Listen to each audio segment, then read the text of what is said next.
So what about Perl?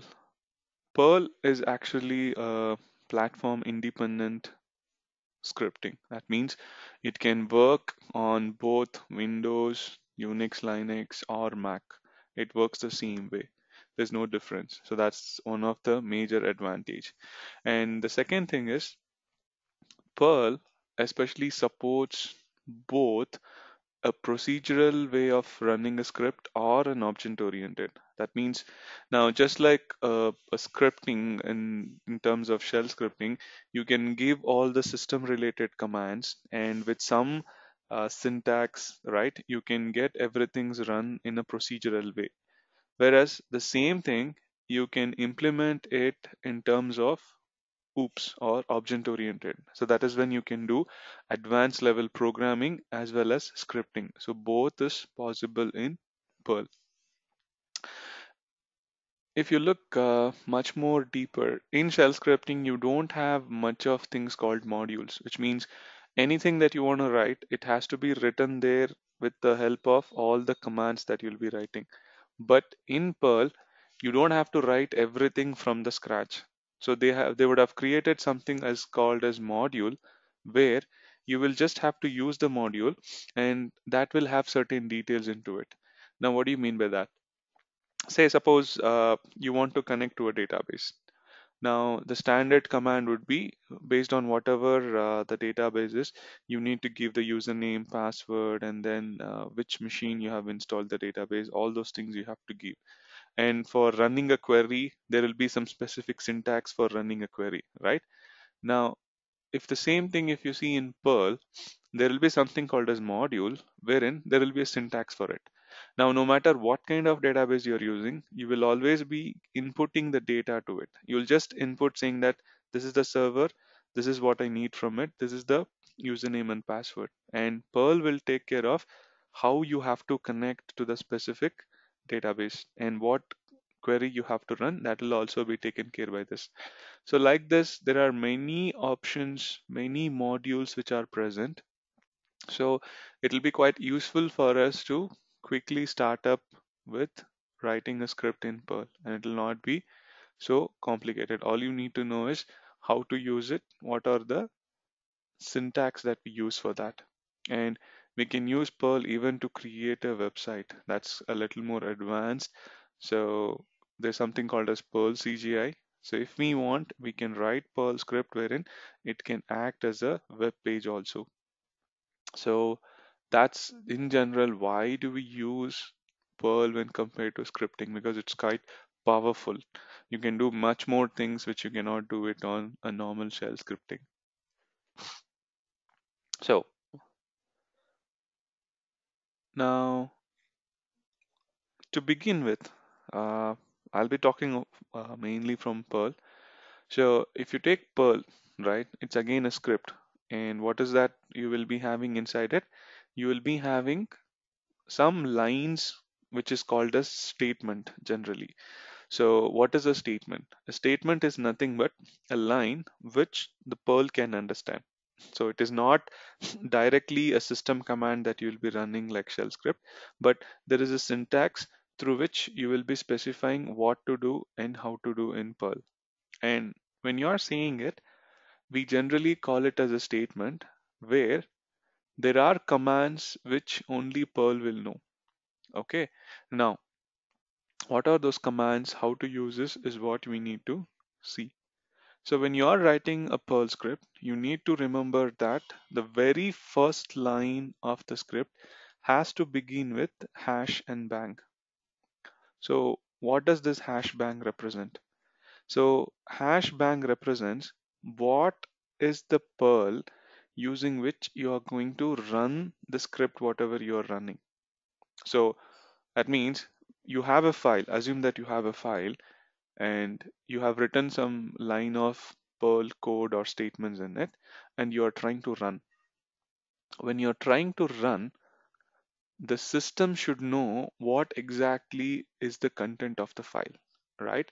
So that is when one of the way of specifying it to the Perl or to the system is that whatever that you are trying to write or execute after this first line, will be executed using this. That means, say, now you have 3 lines of code.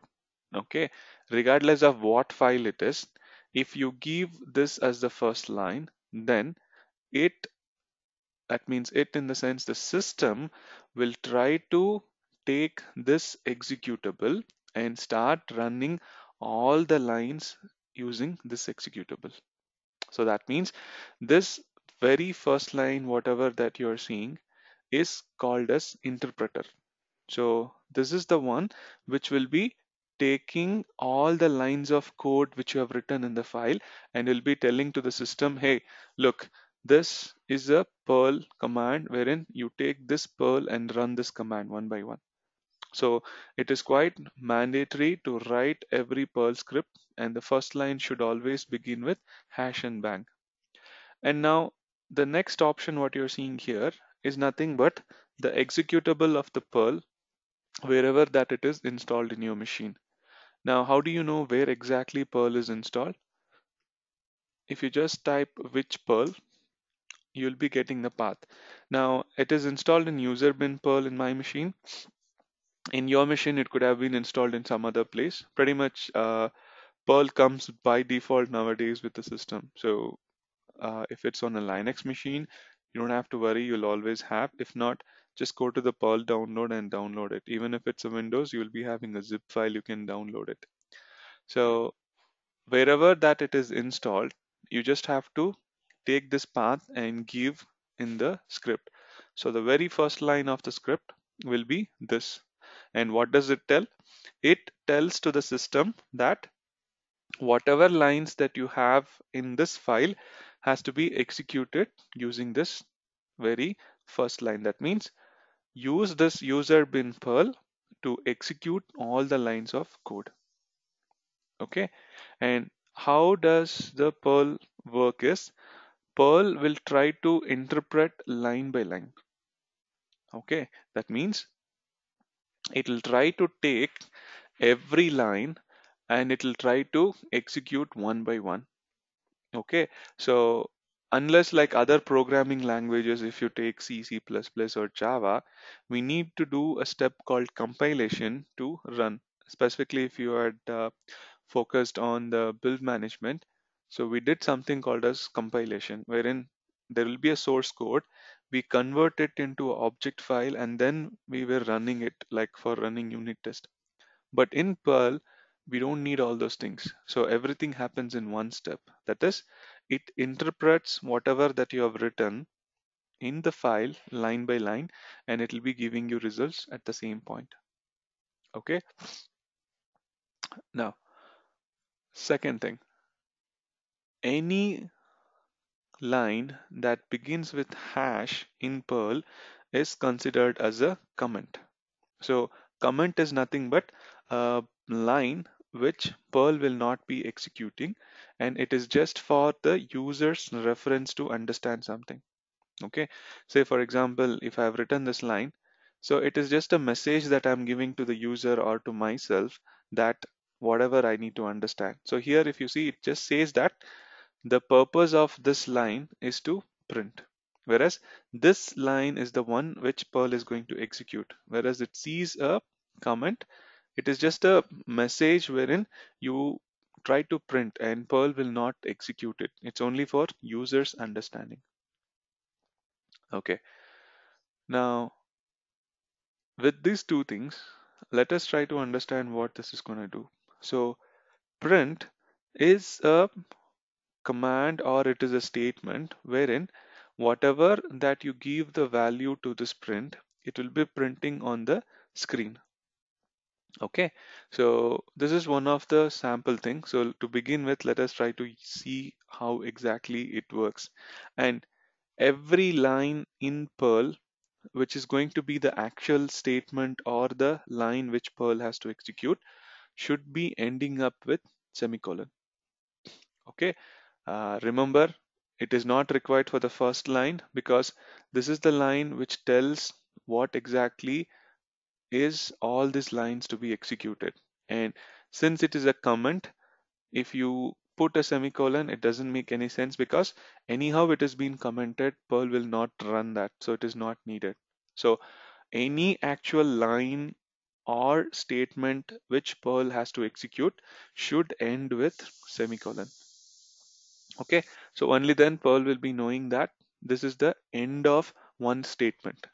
If not, it will not know whether is there something else you want to run after this, or how you have to end up one line. So this means that it considers this as one line, and it will execute this first and then followed by whatever that you're giving.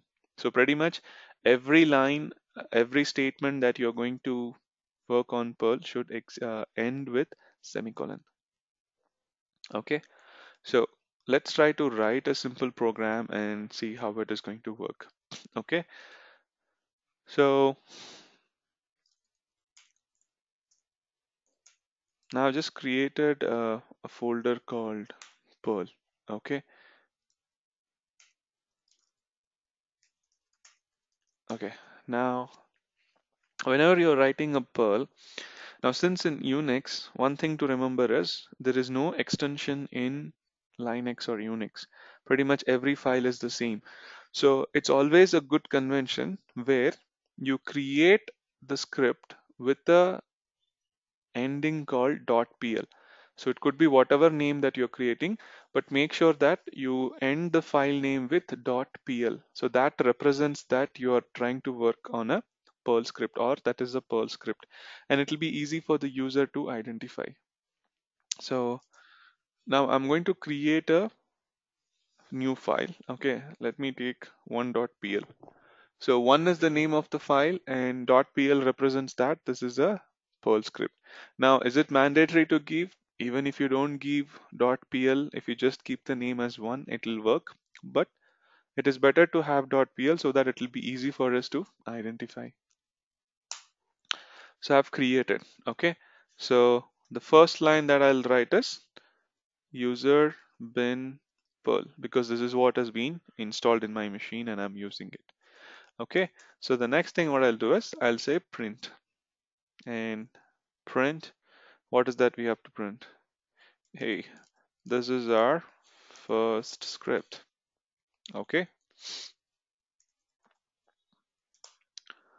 okay.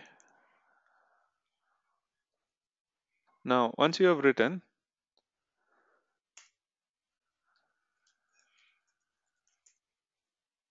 so this is what we have written, and we have ended with the semicolon. Now how do we run it? So there are two ways of running Perl.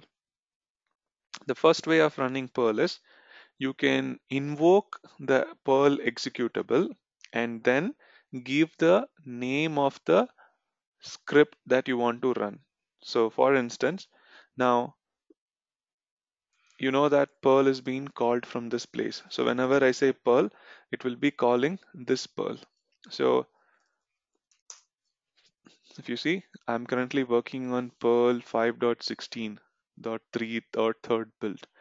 So one way of executing Perl is you can say Perl and name of the script.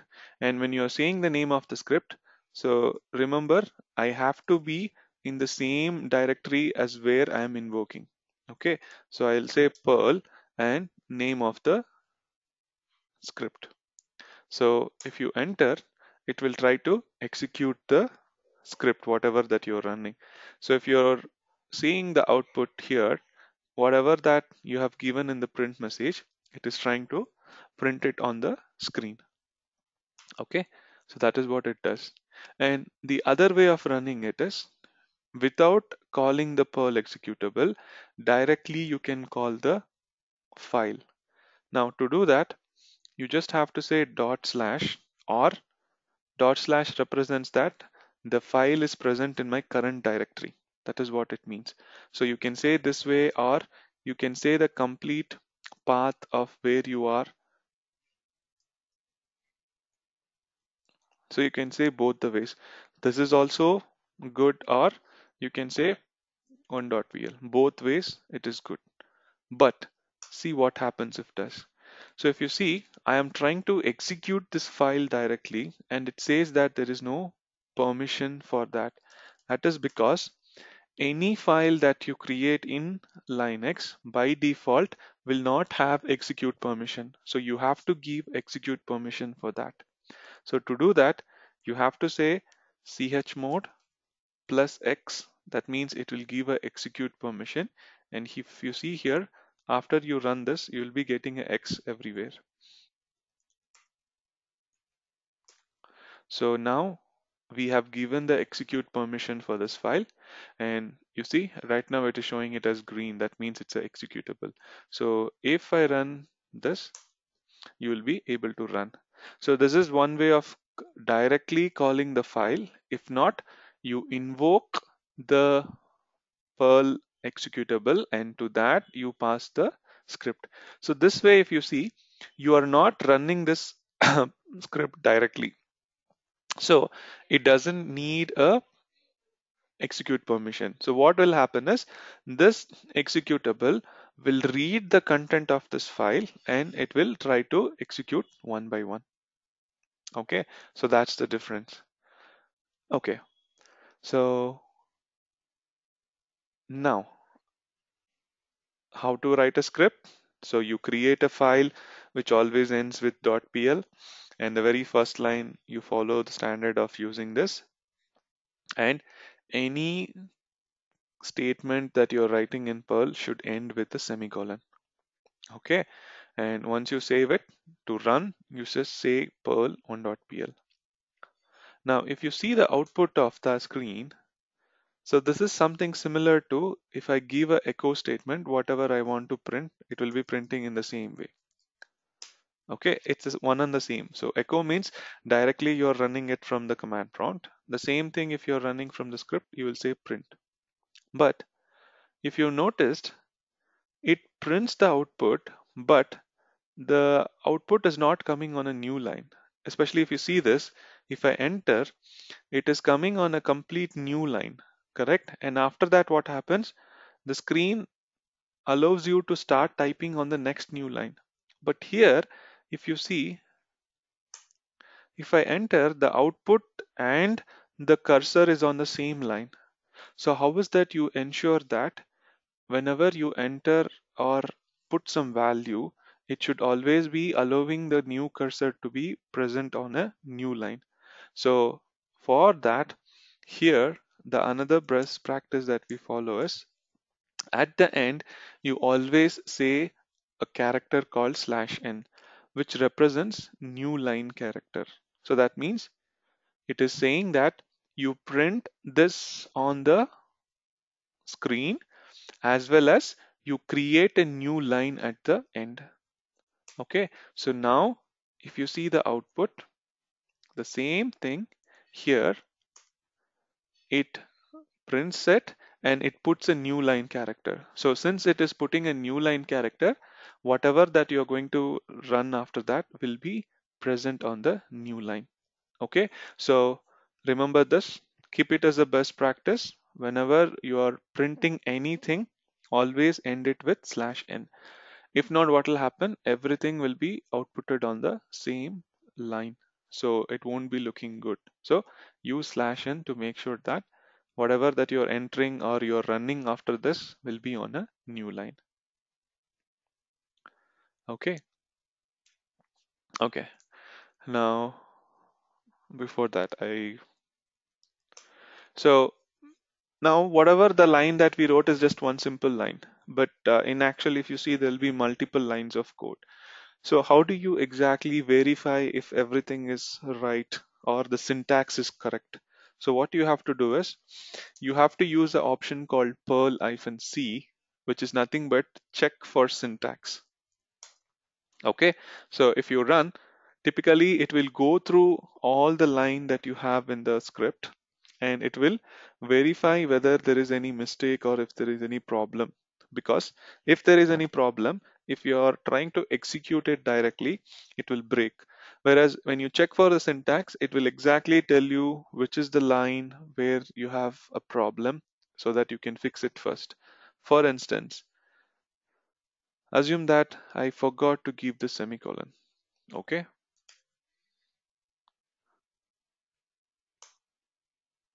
Hmm, what is it? It's working.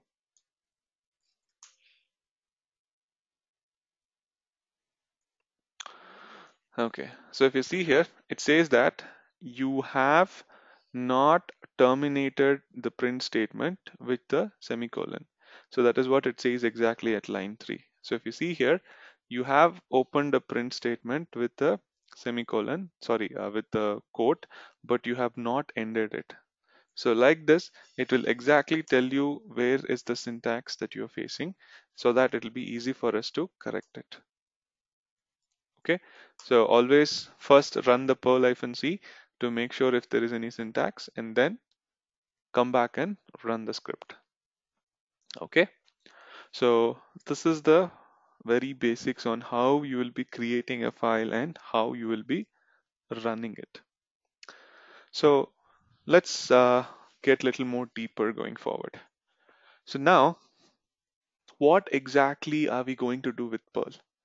So ideally, if you see in Perl, whatever that we are going to do is data manipulation or data correction.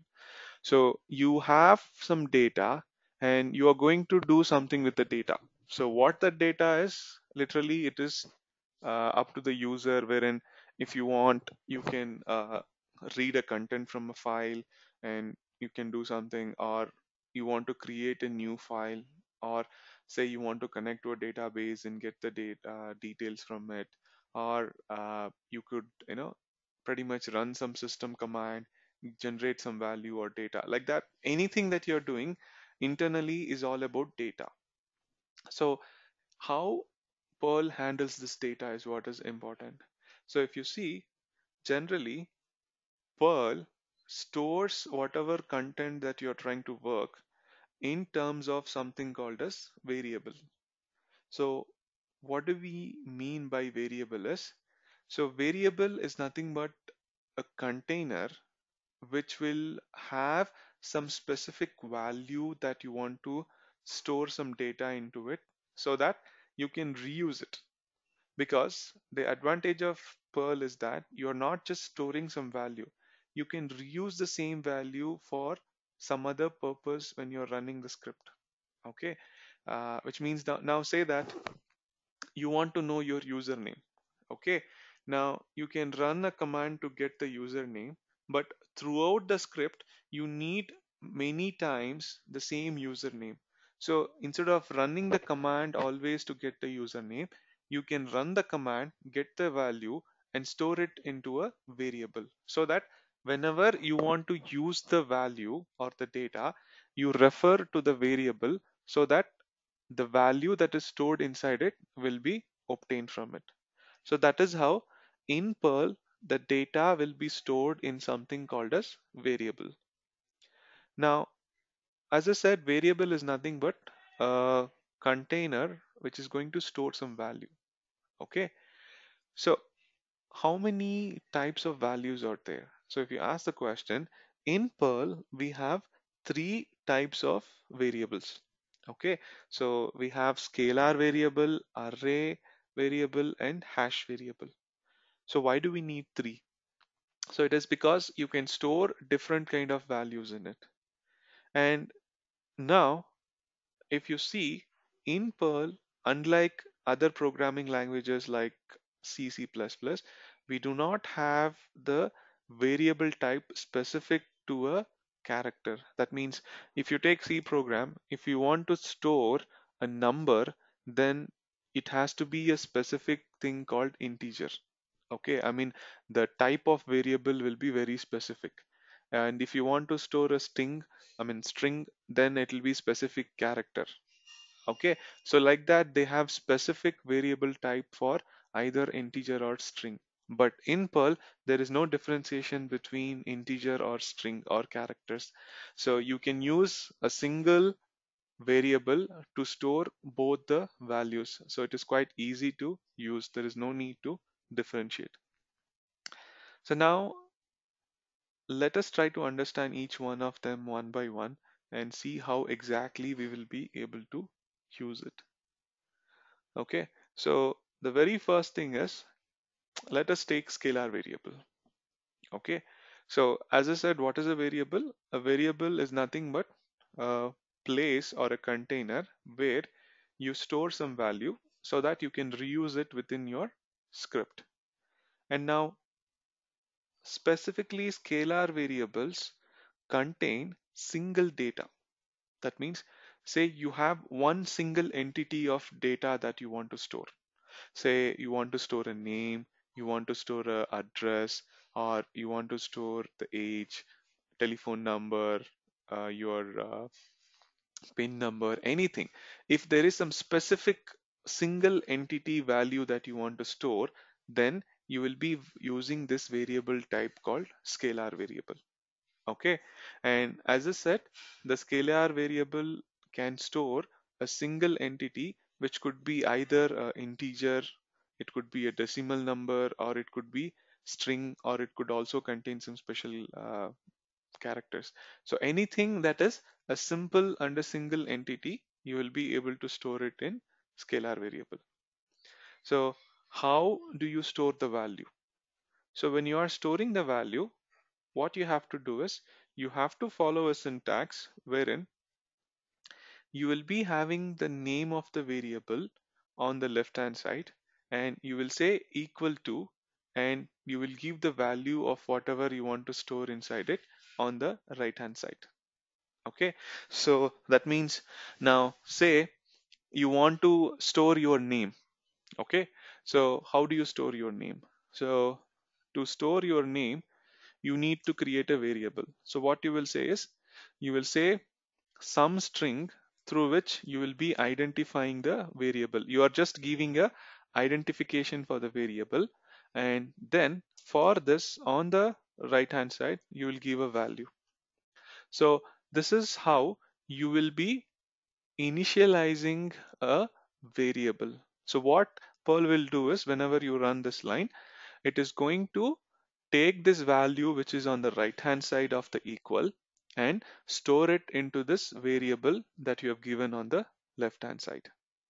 Okay, now pretty much when you're doing it, as I said, there are different kinds of variable types, right?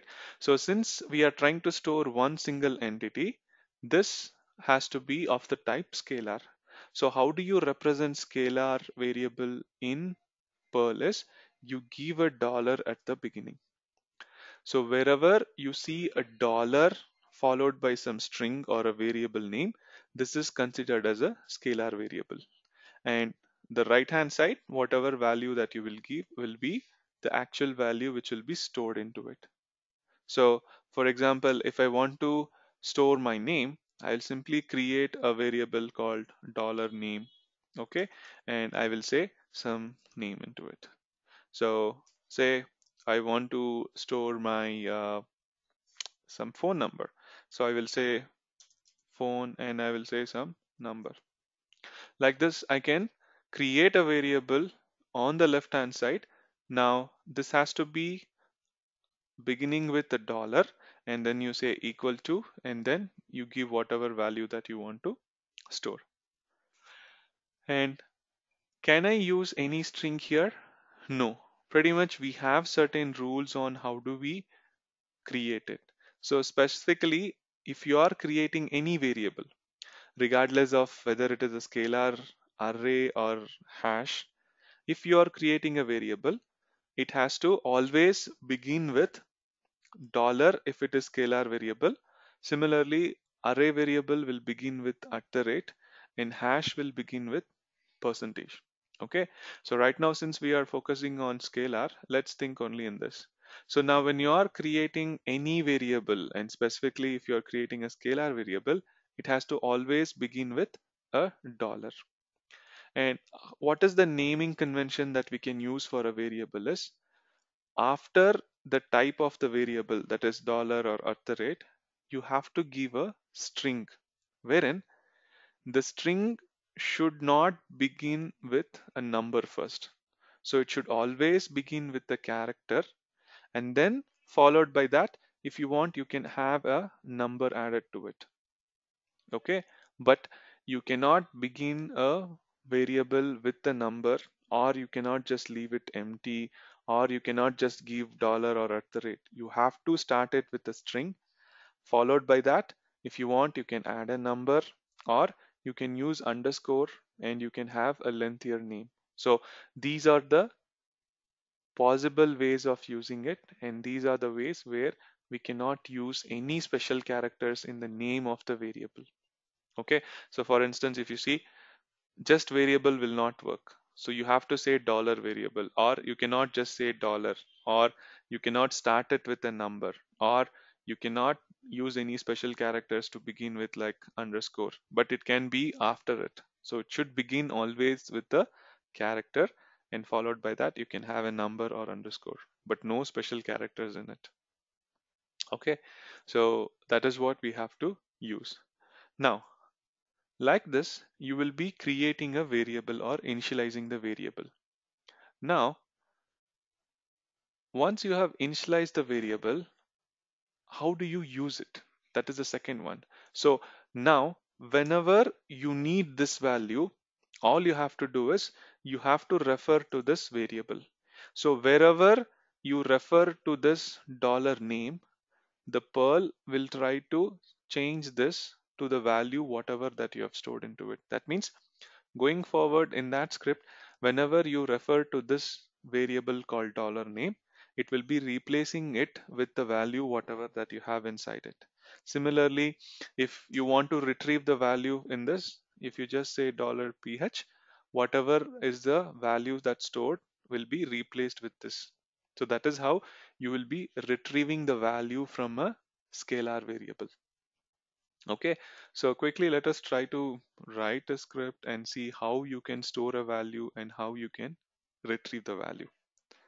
So now here, let me create something called first name. Okay, and here I'll say that is Adam.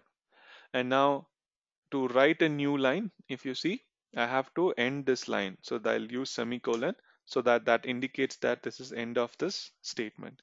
And then I will give second name. I'll say M. Okay, and now say I want to have my email. What is my email? So I'll say,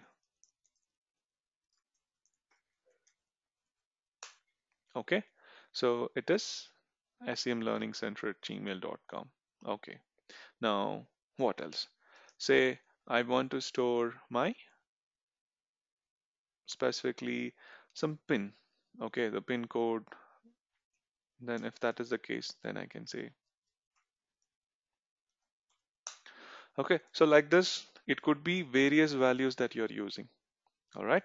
Now, once you have stored, you might have to reuse it for some purpose because this is just initializing. Okay. Now, how do you use it? At any point of time, if you want to use it, you just have to call this variable with the dollar completely so that it will replace at that instance with the value. Now, I showed you that print is a command or a statement which will help us to print whatever we are giving into it. Now, the same thing if I say your first name, okay, and I'll say dollar first. So what will happen here? Now, whatever that you have given in the print statement, it will try to print here. It will print as it is. But as soon as you come here, you have given as a dollar first name. That means you have given a scalar variable. So what it will do is it will try to check whether you have initialized any scalar variable with this name and is there any value stored into it. So if there is a variable and if you have stored some value, whatever value that you have stored will be replaced here. So it will print your first name colon Adam. Suppose you don't have any variable created, then it will be just a empty space that it will be printing. So let's check that. So let me first say Perl-C. Okay, So it says that there is a syntax semicolon missing at line 6. Why? Okay, you see here, I missed a semicolon here.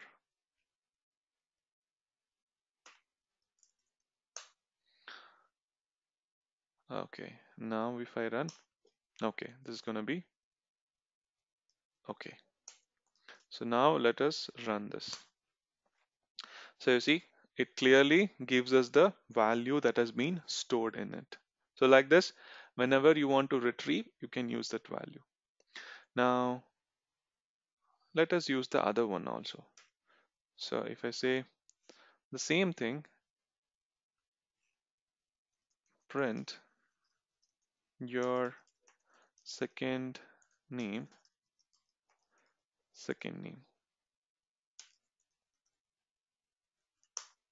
Okay, I'm just printing it.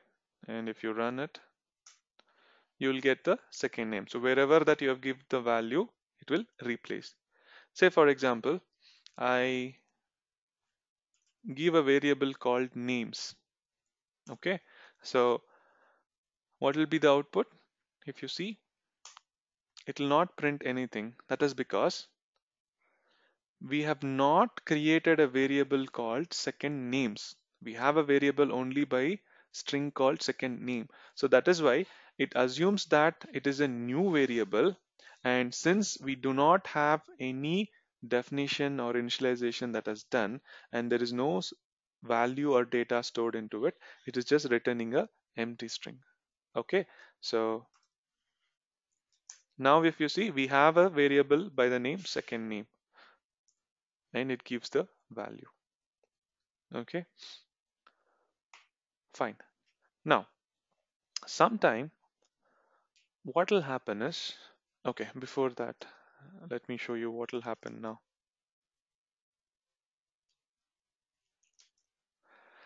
Okay, your email. Okay, and I'll say $mail.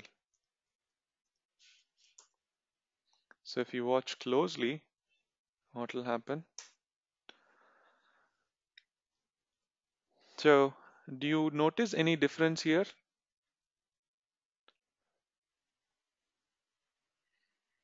What is the value that I've given here?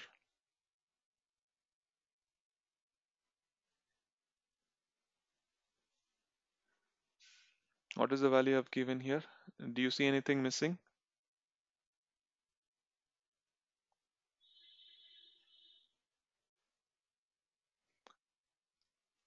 Hello?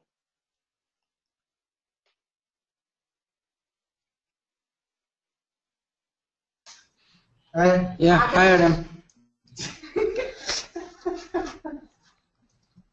Yeah, I'm asking, do you see anything missing here? This is the mail content I've given, but here, this is the content that it is printing.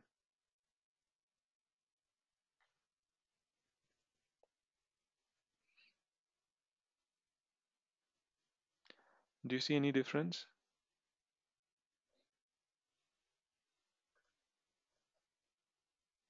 Yeah, there is a difference. What is it?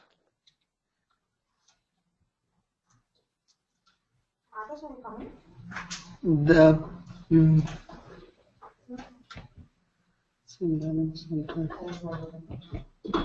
I don't understand. Like, could you please come again? Okay, this is the value of this variable, right? Yeah. Okay, and I'm just putting it here. This is what it has printed. So do you see any difference between these two? Yeah. Here it is printing at the rate Gmail, and there it is not printing that thing. So the actual value that we have given is scmlearningcenter@gmail.com, but here it is not showing us the @gmail, right? So that @gmail is missing. Why is it? It is because now, if you remember, I said just like a scalar variable starts with dollar, there is one more variable type called array that begins with the @. So what it is thinking is that This @gmail is a array, or it is a another variable type, and that is why it is trying to give a empty screen. Because just like what we saw now, if I give some name here with dollar, it is going to print a empty space because there is no such variable. In the same way, here it assumes that it is a variable called Gmail of the type array, and since you don't have any value stored or you have created, it is giving us a empty value. Okay, so that is what it is trying to do. So now, what does that we need? I need this to be printed as such. So whenever you have a requirement wherein you have to negate some value, then you have to use a backslash for that. So now in front of this, if you say a backslash, you see it will negate the value. Okay, so negating means don't consider it as a regular variable or whatever value you want to do. You just print it as it is, or you use it as it is what slash means.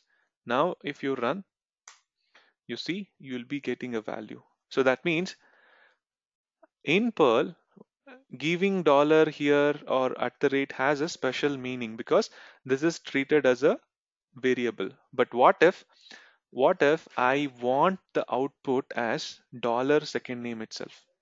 How do we get, or dollar first name? So right now, if you see, wherever I write this, it will be replacing it with the value, right? This is what it is doing. But what I am asking is it possible wherein on the screen, can I print the dollar first name as it is, dollar second name as it is? That means I don't want to say your first name. I want to say the value present in dollar first name is dollar first name. Say for example here. Yeah, can we comment that? Like if we comment that,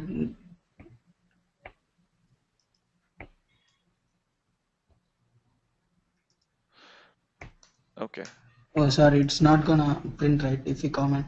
Yeah, it's okay. I'm going to show you this. See, what I want is value stored in scalar variable dollar first name is dollar first name. Okay, I'm just trying to show it like this so that we know that there is a variable called first name and the value that is stored inside it, whatever is that. So now when you run this, what is happening? So you see it is printing this everything, but here as soon as you give a variable name, it is replacing it with the value. But what is that we need now is I want to print it like this. You know, I want to print it like this. The output for me should be coming like this.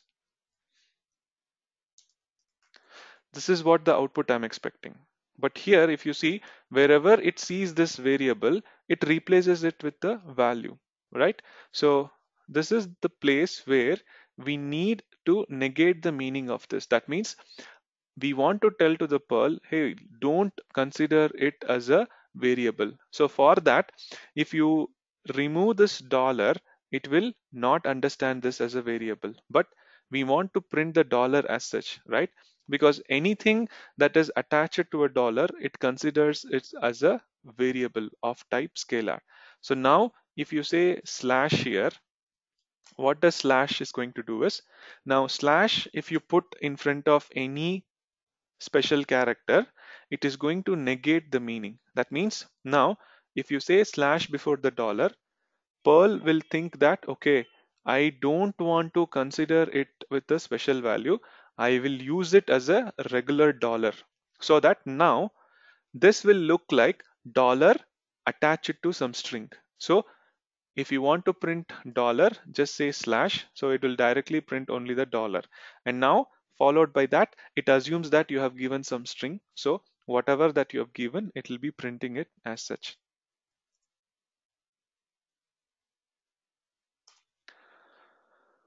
So getting the difference? So if you Yeah, want to negate a value or a character, you just say slash so that it will be giving us the complete value. So if not, if you don't have a negate, as soon as it sees a dollar and attach it to it, it sees a string, then it will consider that this as a variable.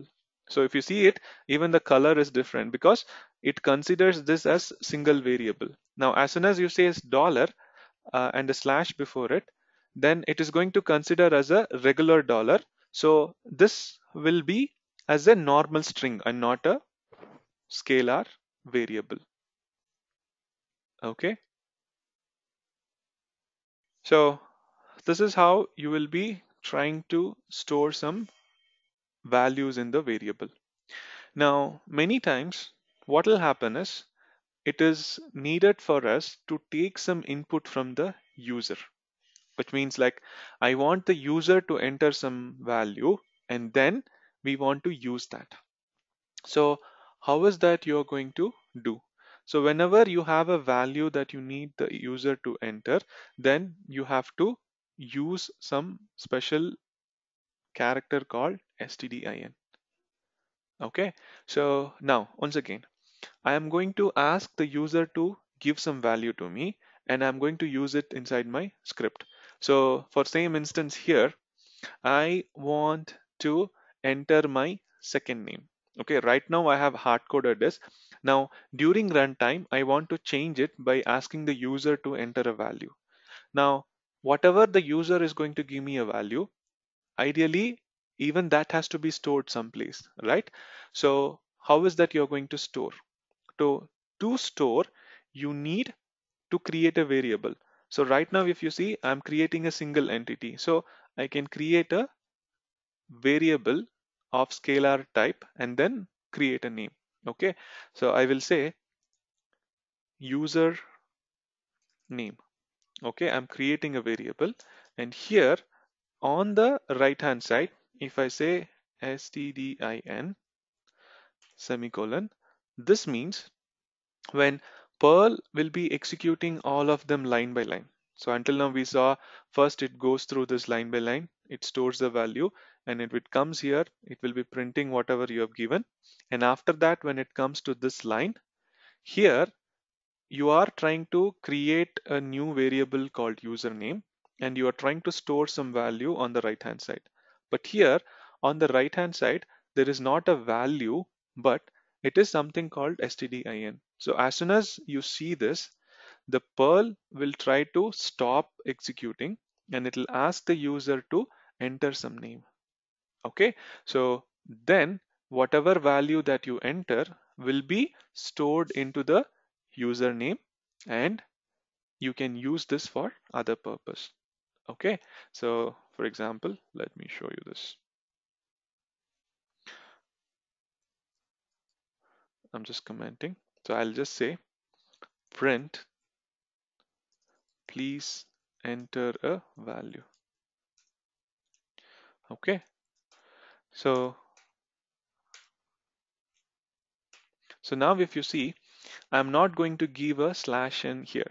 Why? Because whenever you enter like this, it will print on the screen and this cursor where it is asking the user to enter a value will be appearing on the same line so that it will be easy for us to know that you have to enter some value. Okay, so whatever value that you're going to pass then will be stored into this, and after that let us verify what you have done. So I'll say print the value you have stored in dollar username is equal to dollar username. So I'm just trying to print the same value. Okay, so let us try to run this. First, let's check for syntax. Okay, it is fine. And if I run now, you see what happens? First, it executes this line, and after that, it is executing this line. Wherein in this, it is asking us to enter some value and it is not proceeding. But if you see the screen cursor is exactly in the same line, that is because I have not given slash n. If I had given slash n, what will happen? it will create a new line, and this cursor will be stopping here. So it will not be so looking good for us to understand, but right now it and this it gives a proper meaning saying that please enter a value, and it is stopping there. So if I give some name here, and if I enter after that, you see it then goes ahead with the next line, and whatever value that you have stored into it is printed. Getting it? So this is how you will be taking a input from user. But if you look closely, I'm just going to end the line with a double dot. Okay, so I'm going to print this line with the value and then double dot and then a new line character. So when you run this, see what happens. So it is asking me some value. I'm just giving some string called test. But here, if you see, until here it printed it one line, but this double dot is printing on a new line. Why is it? It is supposed to be output as test space double dot. That is what I have given, right? But why is it coming up here?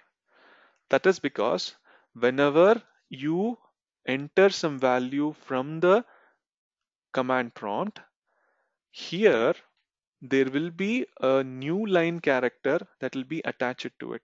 That means now it is not just having the value test or Adam, especially here. It doesn't have just the value when you enter. When you enter here, there will be a slash n character which gets additionally added. So that is why the value in the username is not just the string that you have entered, but it has an additional slash n at the end. So now what we need to do is whenever you're using a stdin, we need to delete the slash n so that you will be getting the value properly. Okay, so how do you do that? So for that, there is a special statement called chomp, and for that, if you give the value to it, okay, so within this, if I give, what it will do is it will try to delete the slash n which is at the end automatically. So we don't have to tell anything to it. So now if you enter some value, so now this will be having slash n attached to it. But when it comes to this line, chomp will delete the slash n from it and it will leave all the remaining values. So what will happen? The username will contain only the value that you have entered. So now if you try to run this, you will not be having a slash n or new line. So it will be printing as such followed by double dot. So say, let me run. Okay. I will say test new. So you see now it didn't do this because when it entered the value, we did the chomp, wherein chomp is nothing but it is going to delete the slash n character from this value that you have stored, and that is why you are getting it as such. Getting it? So that is when if you have to take a user input, you will be using stdin, and whenever you use stdin, make sure as a practice we try to chomp that so that the slash n character, whatever it gets added automatically, will be deleted and you will be getting only the string that you have entered. Getting it?